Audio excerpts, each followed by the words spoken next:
আজ আমি আপনাদের শোনাবো মা কালীর 4টি ভয়ঙ্কর অথচ মহিমাময় রূপের রহস্য। শোনার পর হয়তো আপনার শির দাঁড়াবে, ঠান্ডা স্রোত নেমে যাবে। 1. শ্মশান কালী। পুরাণ ও কাহিনী অনুসারে যখন মা দুর্গা অসুরদের বিনাশ করলেন তখন তিনি ভীষণ ক্রোধে পরিপূর্ণ হয়ে ওঠেন।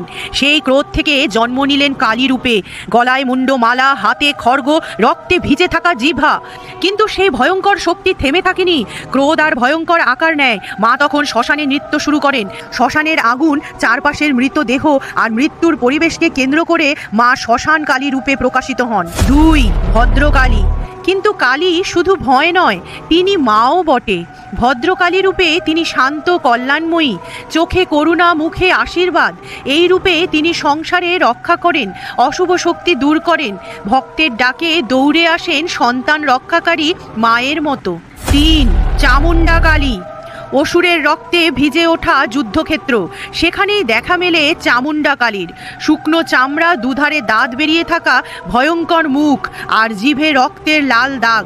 এই রূপে তিনি ধ্বংস করেন সব দানব শক্তি। 4. মহাকালী। সবশেষে মার সেই রূপ যা সময়কেও গ্রাস করে। মহাকালী তিনিই সৃষ্টির শুরু, তিনিই ধ্বংসের শেষ। 4 হাতে খড়গ, শঙ্খ, চক্র, ত্রিশূল। মহাকালী জানান দেন সময়ের চক্র থেকে কেউ পালাতে পারবে না।